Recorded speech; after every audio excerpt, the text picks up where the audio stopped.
மகிழ்வித்த மகள் பெண்களால் பெண்களுக்காக பெண்களை உருவாக்கிய தளம் மகிழ்வித்த மகள் குழுவிலிருந்து இந்த மாதிரி ஆக்கிற பேசுகிறேன். நம்ம டெய்லியுமே கிராட்டிடியூட் நன்றி உணர்வு அப்படிங்கிறதுக்காக நம்மளுடைய டீமில் ஒரு ப்ராக்டிஸ் கொடுத்துட்ருக்கோம். வீடியோ பார்த்த வருமானம் டீமில் வந்து உங்களுக்கு ஒவ்வொரு நாளும் ஒவ்வொரு ஒர்க் கொடுத்துட்ருக்கோம். ஸோ அதில் பார்த்திங்கன்னா இன்றைக்கி 11வது நாள், ரொம்ப ஸ்பெஷலான டேன்னு சொல்லலாம். ஸோ இந்த டே நம்ம யாருக்கு தேங்க்ஸ் சொல்ல போகிறோம்?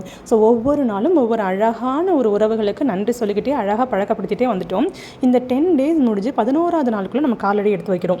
இந்த 11வது நாள் அப்படிங்கிறது நம்ம எதுக்காக நன்றி சொல்ல போகிறோம் அப்படிங்கிற ஒரு விஷயத்தை உங்ககிட்ட நீங்கள் பதிவு பண்ண போகிறோம். ரொம்ப அழகான ஒரு விஷயம், எனக்கு ரொம்ப ஒரு பிடிச்ச ஒரு விஷயம். ஏன்னா வந்து நான் இதை பண்ணி பார்க்கும்போது, நான் கிராட்டிடியூட் பண்ணி பார்த்ததுக்கப்புறம் இந்த ப்ராக்டிஸ், இந்த 11th டேங்கிறது எனக்கு ரொம்ப ஸ்பெஷலாக இருந்துச்சு. அந்த ஸ்பெஷலாக நீங்களும் ஃபீல் பண்ணுறோன்றதுக்காக தான் நான் இந்த வீடியோ வந்து நான் ரொம்ப ஸ்பெஷலாக நான் மேக் பண்ணுறேன். அது வேறு ஒன்றுமே கிடையாதுன்னு சொல்ல முடியாது. ஸ்பெஷலான ஒரு விஷயம், கடவுள் வந்து நம்ம மூலமாக ஒரு புது உயிரினத்தை, ஒரு உயிரை வந்து ஒரு ஆன்மாவை இந்த உலகத்துக்கு கொடுத்துருப்பாரு. நம்ம மூலமாக இந்த இடத்துக்கு, இந்த பூமிக்கு வந்த ஒரு உயிரை பற்றி தான் நம்ம இன்றைக்கி பேச போகிறோம். ஸோ நம்மளுடைய குழந்தைங்க, நம்மளுடைய கிட்ஸ் அப்படிங்கிற விஷயத்தை தான் நம்ம இன்றைக்கி தண்டு சொல்ல போகிறோம்.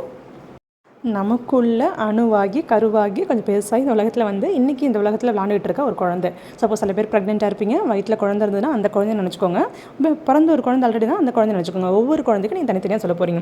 அதாவது நம்ம மூலமாக இந்த உலகத்துக்கு வந்த ஒரு புது உயிர், இது எல்லார் மூலமாக வந்திருக்கு அப்படின்னா இங்கே நிறைய பேருக்கு குழந்தை இல்லாமல் இருக்காங்க இல்லையா? அப்படி குழந்தை இல்லாமல் பசங்க என்ன பண்ணணும்? நீங்கள் நன்றி சொல்லும்போது உங்களுக்கு பிறக்க போகிற குழந்தைக்காக நன்றி சொல்லணும்.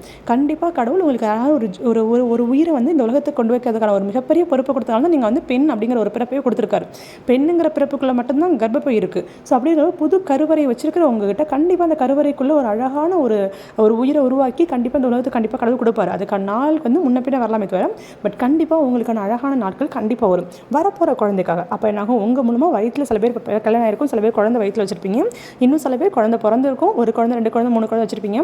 அந்த குழந்தை நல்லா வளர்ந்து 10 வயசு 20 வயசு, ஏன் 35 வயசாக கூட இருக்கலாம் உங்களோட குழந்தை, அவ்வளோதான் சரியா? அதே மாதிரி அடுத்து பிறக்க போகிற குழந்தைக்காக நீங்கள் இப்போ என்னாகும், மனசில் குழந்தை அப்படிங்கிற ஒரு விஷயம், அந்த குழந்தைக்கு நன்றி சொல்ல போகிறீங்க. ஸோ அப்போ என்னாகும், டைம் இருந்தால் குழந்தை உங்கள் வீட்டில் இருக்குது அப்படின்னா அதுக்காக நம்ம வாரத்தில் ஒரு நாள் இந்த பயிற்சி செஞ்சு பாருங்கள். ரொம்ப பெரிய மேஜிக்கை நான் பார்த்தேன். ஸோ நான் ஆராதனை கிட்ட நான் பார்த்தப்போ ஒரு பெரிய மேஜிக் இருந்துச்சு. வாரத்தில் ஒரு நாள் அவளுக்காக நான் தேங்க்ஸ் சொல்கிறதுக்காக உட்கார வச்சு, அந்த ஒரு நாள் அவள் ஸ்கூல் போயிட்டு வந்ததுக்கப்புறமா ஈவினிங் அவளுக்காக நிறைய சர்ப்ரைஸ் கிஃப்ட் ரெடி பண்ணி, அவளுக்கு நிறைய கிஃப்ட்னா ரொம்ப பிடிக்கும். பேப்பரில் ஆர்ட் வரைகிறது, இல்லை அவளுக்கு ஏதாவது கிஃப்ட் ரெடி பண்ணுறது, அதாவது ஒரு இடத்துல மறைச்சி வச்சுட்டு அந்த பொருளை இங்கே தான் வச்சிருக்க கண்டுபிடின்னு சொல்கிறது ரொம்ப பிடிக்கும். அப்போ அந்த 1 hour அவளுக்காக அந்த தேங்க்யூ மெசேஜஸ் வந்து அங்கங்கே வச்சிருப்பேன். இப்போ இந்த இதுக்கு பின்னாடி அங்கே ஒரு இடத்துல இருக்குது, இல்லை அங்கே இருக்குது, இங்கே இருக்குன்னு சொல்லி அவளை ஒவ்வொரு கிஃப்ட்டாக, குட்டி கிஃப்ட், அவளுக்கு ரொம்ப பெரிய கிஃப்ட்லாம், ரொம்ப எக்ஸ்பென்சிவ் கிஃப்ட் ஆசைப்பட மாட்டான். சின்ன பேப்பரில் ஹார்ட் போடணும், இல்லை அவளோட லெட்டர் எழுதணும் அப்படிலாம் ஆசைப்படுவோம். அப்போ என்ன அவளுக்கு செய்வேன், அவளுக்கு பிடிச்ச சாப்பாடை ஒரு இடத்துல மறைச்சி வச்சுட்டு, இங்கே போனால் உனக்கு ஸ்பெஷல் கிஃப்ட் இருக்குன்னு சொல்லுவேன். போனால் எனக்கு பிடிச்ச ஸ்வீட் இருக்குது, பிடிச்ச சாப்பாடு இருக்குது அப்படின்னு ஆசைப்பட்டு சாப்பிடுவான். ஸோ அப்போ என்ன ஒவ்வொரு விஷயமும் அந்த ஒரு மணி நேரம் அவளை தனியாக உட்கார வச்சு விளையாட வச்சுட்டு, அந்த 1 மணி நேரம் ஸ்கூல் போயிட்டு வந்ததுலேருந்து ரெஃப்ரெஷ்லாம் ஆக விட மாட்டேன். ஸோ வந்ததுமே ஆட்டோமேட்டிக்காக செய்ய சொல்லிட்டு அதுக்கப்புறம் ரெஃப்ரெஷ் ஆகிட்டு கொஞ்சம் நேரம் 2 பேரும் ஒன்றா சேர்ந்து உட்காந்து பேசுவோம், சிரிப்போம். அப்போ அவள் சொன்ன ஒரு வேர்டு நான் பார்த்துருக்கேன். எப்போவுமே என்கிட்ட கோவப்பட்டுட்டே இருப்பேன், டீம் ஒர்க் பார்த்துட்டே இருப்பேன், இப்போ என்ன ஸ்பெஷலாக கவனிக்கிறேன் அப்படிங்கிற வேர்டு அவள் சொல்லி நான் கேள்விப்பட்டிருக்கேன். அவள் சொல்லும்போது அவள் ஃபேஸில் வந்து இவ்வளோ அந்த ஏக்கம் இருந்திருக்கு அப்படிங்கிறது எனக்கு புரிஞ்சுக்கும் போது ஒரு டிஃப்ரெண்ட் ஃபீல் இருந்துச்சு. கண்டிப்பாக நீங்கள் ஒரு மாமா இருந்தீங்கன்னா, கண்டிப்பாக அது ஒர்க்கிங் மாமா இருந்துச்சுன்னா கண்டிப்பாக அந்த ஃபீல் உங்களுக்கு வரும்.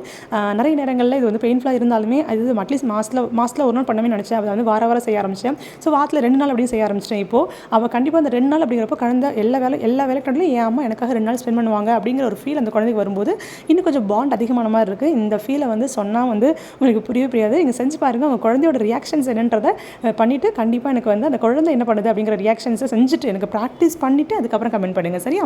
கண்டிப்பாக இந்த ப்ராக்டிஸ் ரொம்ப ஸ்பெஷலாக இருக்கும். குழந்தைகிட்ட எல்லாம் கட்டி பிடிச்சி அந்த 4 வேர்டு சொல்லி கொடுத்துருக்கேன். அந்த 4 வேர்டு சொல்லிக் கொடுங்க. இவ்வளோ அழகாக எனக்கு கண்டிப்பாக நீ இல்லைன்னா என்ன வந்து நிறைய பேர் வந்து குழந்தை இல்லாமல் இருக்கேன்னு என்ன பேசியிருப்பாங்க. பட் நீ வந்து எனக்கு வந்துட்டு இது ஒரு விஷயம், 4 விஷயம், அந்த ஐம் ஸோ சாரி, அந்த பிள்ளைகிட்ட தேங்க்ஸ் சொல்கிறதுக்கு 21 காரணம் செலக்ட் பண்ணி அந்த குழந்தைய பக்கத்தில் உட்கார வச்சுட்டு நெத்தியில் முத்தம் கொடுத்துட்டு அந்த குழந்தைய வந்து கட்டி பிடிச்சி நீங்கள் விஷயம்லாம் சொல்லுங்கள். கண்டிப்பாக ஒரு பெரிய மேட்ச் பார்ப்பீங்க. அதை என்னோட ஷேர் பண்ணுங்கள். உங்களோட கமெண்ட்ஸ்க்காக நான் வெயிட் பண்ணிட்டு இருக்கேன். Wish you all the best and have a nice day.